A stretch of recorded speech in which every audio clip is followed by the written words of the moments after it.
ఒక్కసారి కొమ్మూరి గోల్డ్ కి కాల్ చేయండి. తాకట్లో ఉన్న మీ బంగారాన్ని విడిపించి మార్కెట్ ప్రైస్ కి వాళ్ళు కొనుక్కుని మిగతా డబ్బులు మీకు ఇచ్చేస్తారు. Hi, welcome to Manam TV. Manam TV ఉన్నది మన కోసం. నేను మీ journalist Manoj. So Maharashtra deputy CM ఒక విమాన ప్రమాదంలో చనిపోయారు. ఆ విమానం నిన్న నడుపుతున్న సంస్థ బిఎస్ఆర్. సో దాని వెనుక నారా కుటుంబానికి సంబంధించిన హెరిటేజ్ ఉందనేది ఇప్పుడు సోషల్ మీడియాలో చక్కర్లు కొడుతున్నటువంటి వార్త. సో ఇలాంటి నేపథ్యంలో అసలు వాస్తవాలని తెలుసుకునే ప్రయత్నం చేద్దాం. మనతో పాటు యాడ్ అయ్యారు ప్రముఖ పొలిటికల్ అనలిస్ట్, సీనియర్ జర్నలిస్ట్ కట్టా కార్తిక్ గారు. నమస్కారం.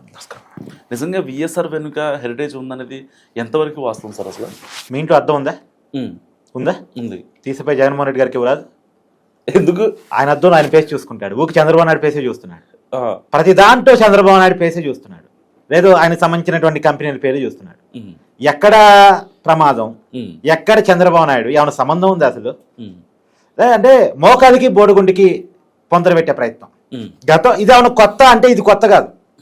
ఇప్పుడేంటి, మహారాష్ట్రకు సంబంధించినటువంటి డిప్యూటీ సీఎం ఉద్ధవ్ థాకరే చనిపోయాడు. సరే, ఆ చనిపోయిన దాని మీద ఆ పార్టీకి సంబంధించిన ఎమ్మెల్యే ఏదో అనుమానాలు వ్యక్తం చేశాడు. సహజంగా ఆ కుటుంబానికి, ఆ పార్టీలో ఉన్నటువంటి వాళ్ళకు కొన్ని అనుమానాలు ఉంటుంది, సహజం కదా.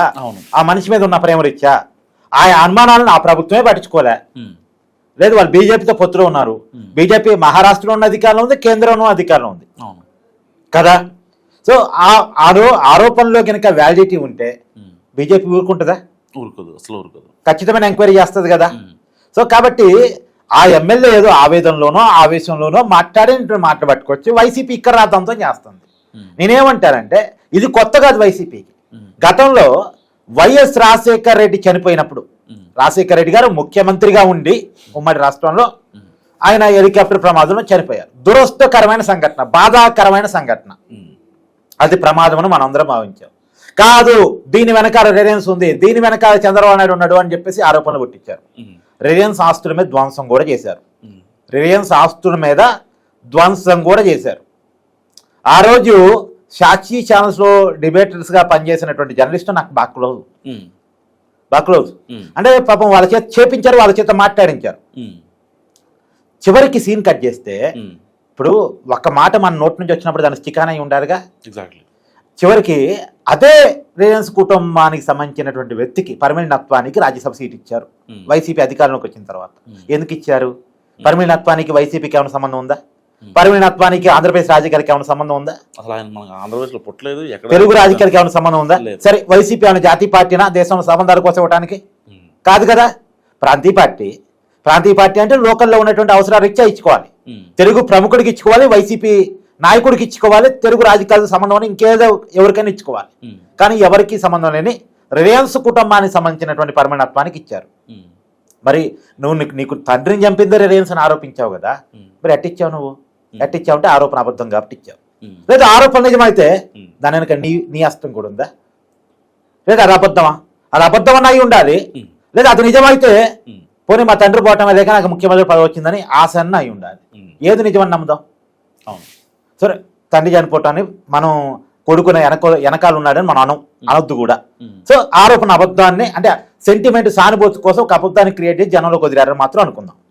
అంతవరకు అనుకుందాం. అంటే ఇప్పుడు కూడా అదే జరుగుతుందా? అంటే ఇంతకుముందు కూడా ఫస్ట్ టైం బాబాయ్ చనిపోయినప్పుడు, వివేకానంద రెడ్డి గారు చనిపోయినప్పుడు గుండెపోటు అన్నారు. కాదు అది గుండెపోటు కాదు, గొడ్డలిపోటు అని చెప్పేసి సునీత గారు తిరుగుబాటు వల్ల తెలిసింది. ఆమె తిరుగుబాటు చేసి పోస్ట్ మార్టం చేయడం వల్ల తెలిసింది. పోస్ట్ మార్టం చేసినారు, సరే ఆ గొడ్డలిపోటు అని తేలింది. ఎవరొకరి మీద పోయారు కదా. అప్పుడు కూడా నారావారి రక్త చరిత్ర అన్నారు. తెరిచారా? 5 సంవత్సరాల అధికారంలో జగన్మోహన్ రెడ్డి ఉన్నారు 2019 నుంచి 2024 మధ్య. చివరికి సిబిఐ ఎంక్వైరీ చేస్తే ఎవరు నిందితుడిగా చేరారు? వైఎస్ అవినాష్ రెడ్డి నిందితుడిగా చేరాడు. చంద్రబాబు నాయుడు కాదుగా. వైఎస్ అవినాష్ రెడ్డి ఎవరు? YCP MP. అప్పుడు ఎంపీ, ఇప్పుడు ఎంపీ, సిట్టింగ్ ఎంపీ. అంటే తప్పంతా వాళ్ళే చేస్తారు, అవతల మీద పూసేస్తారు. లేదు, నోటుకొచ్చిన ఆరోపణ చేస్తారు, అవతల మీద బురదేస్తారు. ఇప్పుడేంటి, చంద్రబాబు నాయుడు మీద వాళ్ళ కోపం, హెరిటేజ్ మీద వాళ్ళ కోపం. హెరిటేజ్ మీద ఎందుకు కోపం అంటే చంద్రబాబు నాయుడుకి సంబంధించిన వాళ్ళది కాబట్టి, వాళ్ళ కుటుంబ సభ్యులు కాబట్టి. విఎస్ఆర్ కి హెరిటేజ్ కి ఎక్కడ లింక్ కుదిరింది అనేది ఎవరికి అర్థం కాని ప్రశ్న. అంటే ఇక్కడ చాలా పత్రికల్లో బ్యాన్ రైటం వేశారు వైసీపీ సంబంధించిన మీడియాలో. వార్త చదివిన వాళ్ళు మొత్తానికి అసలు ఇది ఎక్కడ పోలిక? సరే, టీటీడీకి కల్తీని పంపించింది హెరిటేజ్ అని మొన్నటిదాకా వేశారు. ఇప్పుడు విఎస్ఆర్కి ఏంటి అసలు? ఆ మొన్నటిదాకా ఏం చేశారు? నువ్వు అన్నది కరెక్ట్. ఇప్పుడు హెరిటేజ్ కి ఇండాపూర్ డైరీకి పొంతన పెట్టారు. అవును, ఇండాపూర్ డైరీ ఏదో ఇప్పుడు తిరుమలకి నెయ్యి సప్లై చేస్తారు. అంటే వాస్తవానికి బోలేబాబా అనేటువంటి సంస్థ కావాలి నకిలీ నెయ్యి, అంటే నెయ్యి కాదు, కల్తీ నెయ్యి కూడా కాదు, అసలు నెయ్యే కాదు అది, నెయ్యి కాని నెయ్యిని సప్లై చేసింది. అది వైసీపీ అధికారంలో ఉన్నప్పుడు ఎలో చేశారు. దాంతో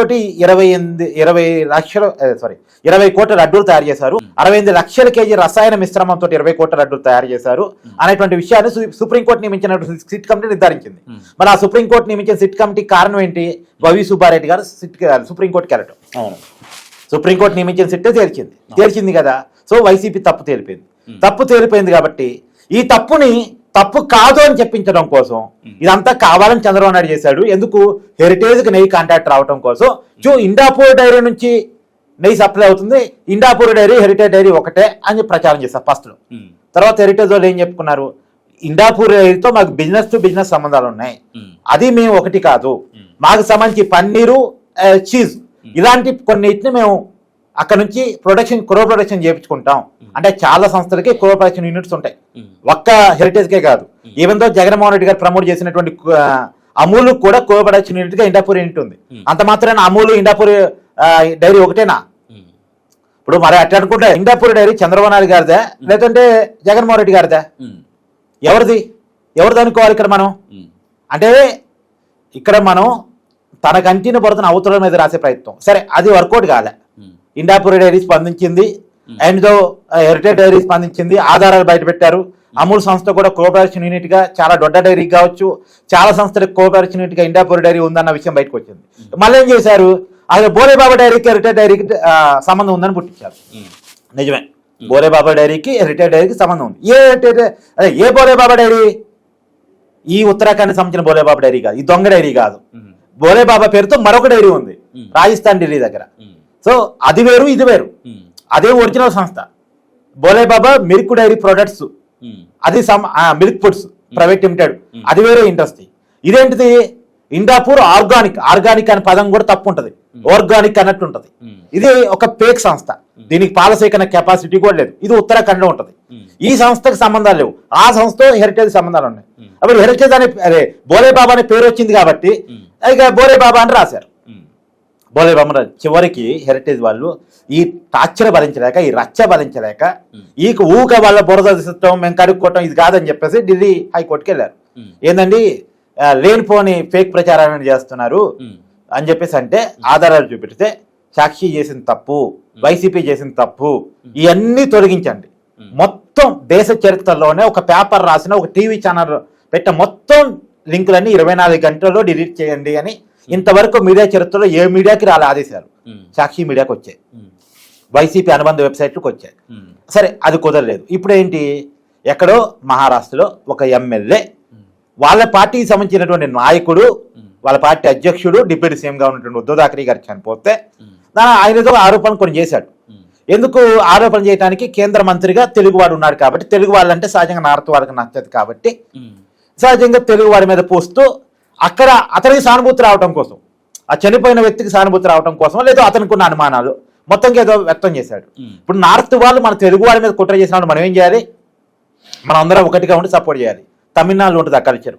ఇప్పుడు డిఎంకే నాయకుడిని నార్త్ వాళ్ళు టార్గెట్ చేసినా, అన్నాడీఎంకే నాయకుడిని టార్గెట్ చేసినా, అన్నాడీఎంకేకి డిఎంకేకి ఎంత పడకపోయినా సరే వాళ్ళ పార్టీ అంటే వాళ్ళ రాష్ట్రానికి సంబంధించిన నాయకుడి మీద బయట రాష్ట్రం వాళ్ళు ఏదన్నా నానయాగి చేసినప్పుడు వాళ్ళంతా ఒకటి అవుతారు. కానీ మన కాడ ఉంది ఏంటిది? వైసీపీ పార్టీ, సిపి కాదు, చీపీ పార్టీ, చీప్ పాలిటిక్స్ కేరా పట్టరస్. వెంటనే దాన్ని అందుకున్నారు. ఆధారాలు లేకుండా అతను చేసిన ఆరోపణలు పట్టుకుని హెరిటేజ్కి విఎస్ఆర్ తో లింక్ పెడుతూ విఎస్ఆర్ కంపెనీ వల్లే విఎస్ఆర్ నిర్లక్ష్యం వల్లే ఈ ప్రమాదం జరిగిందని రాసుకొచ్చారు. సరే, విఎస్ఆర్ నిర్లక్ష్యం వల్లే ఎవరు చెప్పాలి? నిజానికి ఎవరు చెప్పాలి? దర్యాప్తు సంస్థలు డీజీసీఏ చెప్పాలి. చెప్పిందా? చెప్పలేదు కదా. డీజీసీఏ చెప్పలేదు, కేంద్ర ప్రభుత్వం చెప్పలేదు కదా. ఈవెందో మహారాష్ట్ర ప్రభుత్వం వాళ్ళ ఎంక్వైరీ సంస్థ చెప్పిందా?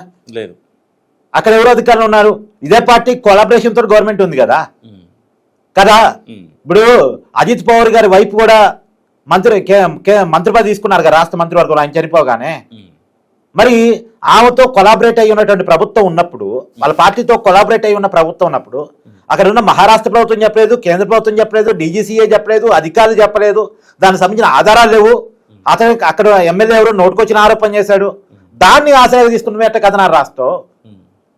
రేపు ఆధారాలు బయటకు వచ్చినప్పుడు, డీజీసీఏ చెప్పినప్పుడు, సెంట్రల్ గవర్నమెంట్ చెప్పినప్పుడు, లేదు మహారాష్ట్ర స్టేట్ గవర్నమెంట్ చెప్పినప్పుడు, ఎంక్వైరీ సంస్థలు చెప్పినప్పుడు నువ్వు రాయి. లేదు నీ దగ్గర ఆధారాలు ఉంటే చనిపోయినటువంటి వ్యక్తి మీద నీకు కనిపోయామంటే సుప్రీంకోర్టుకి వెళ్ళు. లేండి ఈ ఆధారాలు ఉన్నాయండి, ఎంక్వైరీ సంస్థలు ప్రభుత్వాలు పట్టించుకోవట్లేదు, మీరు ఒక విచారణ కమిటీని నియమించి విచారించండి అని చెప్పేసి సుప్రీంకోర్టుకి వెళ్ళు. కానీ నీ ఇష్టం వచ్చినట్టు రాస్తావు. ఒకవేళ విఎస్ఆర్ తప్పుంటే విఎస్ఆర్ వెనకాల హెరిటేజ్ సంబంధాలు ఉన్నంత మాత్రం హెరిటేజ్ అయిపోతాయి. ఇప్పుడు ఉద్ధవ్ ఠాక్రే ఉన్న చంద్రబాబు నాయుడు రాజకీయ శత్రువా? కాదు కదా. ఆయన మీద అనుకుంటా చేయడానికి చంద్రబాబు నాయుడు గారు ఎలా ఎన్డీఏ గవర్నమెంట్ ఉన్నారో ఆ ఉద్ధవ్ ఠాక్రే పార్టీ కూడా ఎన్డీఏ గవర్నమెంట్లో ఉంది. వీరంతా ఫ్రెండ్స్, వీరంతా మిత్రులు. ఉద్ధవ్ ఠాక్రే చంద్రబాబు నాయుడు గారిని అభిమానించే నాయకులు ఒకళ్ళు. ఏమిటి వాళ్ళ మధ్య పగ అంటే? ఏం లేదబ్బా, బట్ట కాల్చి మీదయ్యాలు వీడు కడుక్కునే పనిలో ఉండాలి. ఈ కడుక్కునే పనిలో వీళ్ళు బిజీగా ఉంటే ఆ నకిలీ ఈ విషయం జనం మర్చిపోతారు. వీళ్ళని బిజీ చేయాలి అంతే. చంద్రబాబు నాయుడిని వీళ్ళ పార్టీని బిజీ చేయాలి. వీళ్ళ మీద లేనిపోని ఆరోపణలు వేస్తూ ఉంటే వీళ్ళు ఆరోపణలన్నీ కడుక్కుంటున్నారు, బురదంతా కడుక్కుంటున్నారు. కడుక్కునే పనిలో బిజీగా ఉన్నారనుకో, జనం 4 రోజులు అయితే ఆ నకిలీ నెయ్యి మర్చిపోతారు. ఇది YCP stand, YCP plan. Thank you Karthik గారు. సో ఇది కార్తీక్ గారు అనాలిసిస్. మీరేమనుకుంటున్నారు మస్ట్ కామెంట్ చేయండి. విఎస్ఆర్కి హెరిటేజ్కి మధ్యలో ఇంకేంటో మీకేమైనా తెలిస్తే మస్ట్గా కామెంట్ చేసే ప్రయత్నం చేయండి. చూస్తూనే ఉండి మనం టీవీ.